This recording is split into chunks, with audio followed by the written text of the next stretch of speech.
Hai sobat, selamat datang di Voice Story. Makasih udah mampir ke channel aku.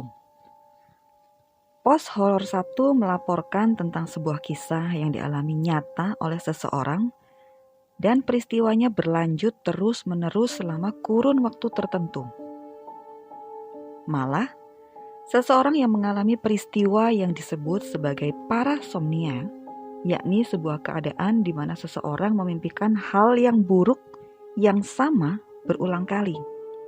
Yang dimaksud berulang kali itu adalah mimpi itu terjadi lagi dan lagi setiap kali kita tertidur dan masuk ke dalam mimpi selama beberapa waktu lamanya. Bisa berhari-hari, berminggu-minggu, bahkan berbulan-bulan yang terkadang bisa membuat orang yang mengalaminya itu jadi tertekan. Ini laporan cerita lengkapnya. Entah kapan tepatnya, Mala mulai mendapatkan mimpi seperti ini. Tapi yang jelas mimpi itu terasa sangat nyata. Mimpi tentang rumah keluarga yang sudah berpindah tangan kepemilikannya karena dijual. Rumah itu adalah rumah kakek Mala sejak lama. Bahkan dulunya, sebelum jadi perkampungan yang padat seperti sekarang ini, kakek Mala adalah orang pertama yang punya tanah di situ dan akhirnya dibangun menjadi rumah. Jadi boleh dibilang, kakek Mala ini adalah salah seorang sesepuh kampung yang cukup disegani. Di sini, di rumah ini, kakek dan nenek Mala mempunyai 3 anak. Perempuan, laki-laki, perempuan. Mala sendiri adalah anak pertama dari anak perempuan kakek yang pertama. Dengan kata lain, Mala ini adalah cucu pertama kakek dan sudah pasti jadi cucu kesayangan kakek. Mala tumbuh besar di rumah itu, bahkan sempat merasakan susahnya tinggal di rumah yang sementara direnovasi. Ya, rumah kakek ini sudah pernah direnovasi dan jadi bangunan yang lebih modern sampai saat ini. Mamanya Mala, om, tante, dan juga kakek patungan biaya buat merenovasi rumah. Kurang lebih 1 tahun lamanya baru renovasi rumah ini rampung. Waktu itu usia Mala baru sekitar 11 atau 12 tahunan gitu ya. Sekitar kelas 5 atau 6 SD. Saat rumah sudah selesai direnovasi dan menjadi lebih lega daripada sebelumnya, Mala dan Dila adiknya menempati kamar sendiri dengan 2 ranjang berbeda. Dila ini usianya 3 tahun lebih muda daripada Mala. Jadi karena usia yang gak terlalu jauh berbeda itu, Mala ini seringkali nyambung kalau berbagi cerita dengan Dila. Kenangan inilah yang sangat membekas dalam ingatan Mala sampai sekarang ini. Sebagai info aja, Mala ini saat ini sudah berusia 40 tahun. Dan saat mimpi buruk itu datang, usia Mala memang bukan lagi ABG. Saat Mala memasuki bangku SMP, omnya Mala menikah dan memutuskan untuk tinggal di rumah sendiri. Saat itu Mala cukup sedih ya, karena selama ini belum ada anggota keluarga yang meninggalkan rumah. Tapi untungnya rumah yang dibeli omnya Mala ini gak terlalu jauh. Jadinya setiap hari Minggu sepulang gereja, omnya Mala selalu mampir ke rumah kakek sampai sore atau kadang juga menjelang malam. Saat naik ke kelas 2 SMP, keadaan kesehatan mamanya Mala ini semakin hari semakin drop. Mamanya Mala ini punya kelainan jantung karena salah mengkonsumsi obat waktu beliau masih muda. Dan pernah menjalani operasi jantung sebulan sebelum melahirkan adiknya Mala, si Dila. Dan memang kondisi jantung mama membuat dokter mewanti-wanti supaya jangan sampai terlalu capek ataupun stres. Tapi saat itu komunikasi antara mama dan papanya Mala memang sedang memburuk. Jadinya mama Mala mungkin mengalami stres secara tidak langsung. Dan sampai akhirnya di pertengahan tahun ini, mamanya Mala harus pergi untuk selama-lamanya. Sedih emang ya. Tapi kehidupan harus terus berjalan. Hari demi hari dilalui Mala, sampai akhirnya kakek Mala juga pergi menghadap Tuhan karena sakit. Rumah jadi semakin sepi sejak itu. Dan nenek yang sepertinya gak bisa menerima kepergian kakek, menyusul kepergian kakek setelah menjalani rawat jalan karena kondisi kesehatan yang semakin drop dan patah tulang yang dialaminya karena jatuh. Rumah yang udah semakin sepi jadi terasa hampa sekali setelah itu. Saat ini, Mala sendiri posisinya sudah menikah dan punya 1 orang putri dan sedang mengandung anak keduanya.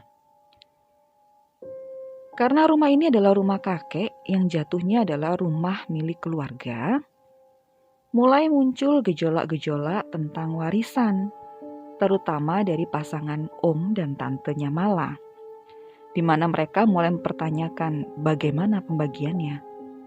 Akhirnya sebagai satu-satunya anak laki-laki, omnya Mala pun menjual rumah tersebut dan hasil penjualannya dibagi rata. Nah, disinilah awal mimpi buruk Mala dimulai.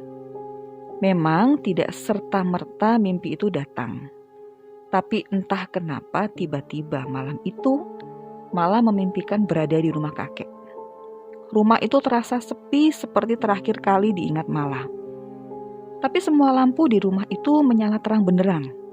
Sampai akhirnya Mala mendengar ada orang mengetuk pintu depan. Mala berjalan hendak membukakan pintu. Tapi ketika Mala melewati kamar tante yang kosong dan gelap, Mala pun mundur kembali dan mencoba melongok ke dalam. Di situ Mala melihat ada kakek yang sedang berbaring di kursi malas kesayangannya. Kursi malas ini biasanya nggak pernah ada di kamar itu. Tapi ini tiba-tiba ada di dalam, lengkap dengan kakek sedang berbaring di atasnya. Spontan Mala terbangun dengan kaget karena pemandangan itu. Saat benar-benar sudah bangun, Mala duduk di tepi tempat tidur dan mencoba mengingat. Kakek benar-benar udah gak ada kan? Keesokan malamnya, Mala kembali bermimpi berada di dalam rumah kakek. Mala gak terlalu ingat betul sedang apa dia di sana. Tapi rumah itu tidak lagi seterang mimpi sebelumnya. Lampu di rumah tidak dinyalakan semua, hanya sebagian saja. Jadi suasananya agak temaram. Saat itu Mala sedang berbaring di dalam kamar tante. Tapi kali ini kamar tante tidak gelap. Lampu kamarnya dinyalakan. Mala merasa dia tidak sendirian. Mala sadar bahwa ada kakek dan nenek di luar kamar. Tapi anehnya, keduanya gak ada yang berbicara ataupun bersuara. Karena feeling Mala emang gak enak, Mala pun keluar kamar dan melihat sang kakek sedang berbaring di kursi malasnya dengan pandangannya kosong ke arah rak televisi yang tepat berada di seberang. Tapi rak televisi itu kosong. Tidak ada televisi, tidak ada apapun di situ. Dan kakek hanya memandang kosong dalam diam.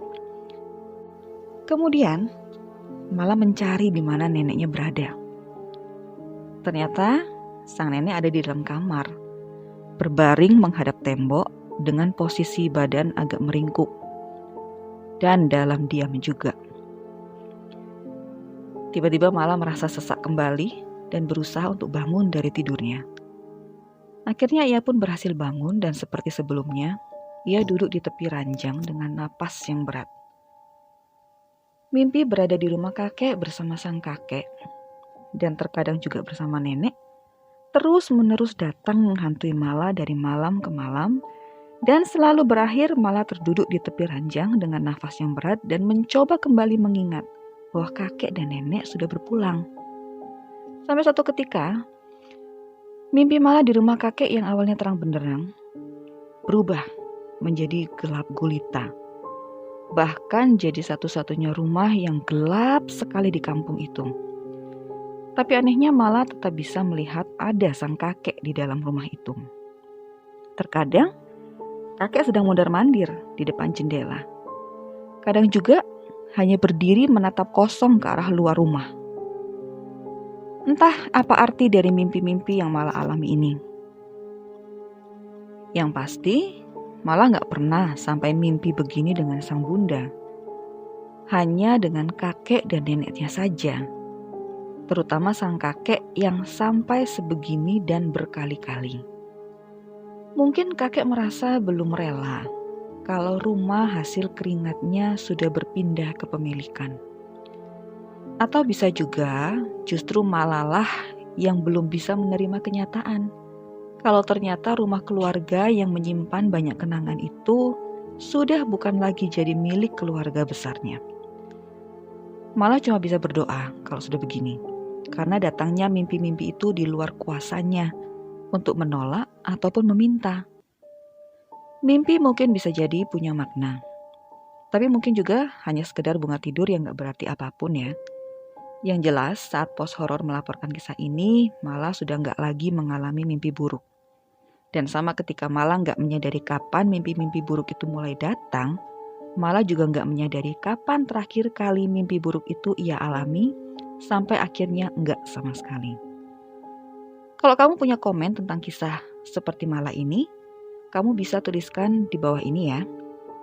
Sekian laporan dari Pos Horor 1, sampai jumpa di Pos Horor berikutnya.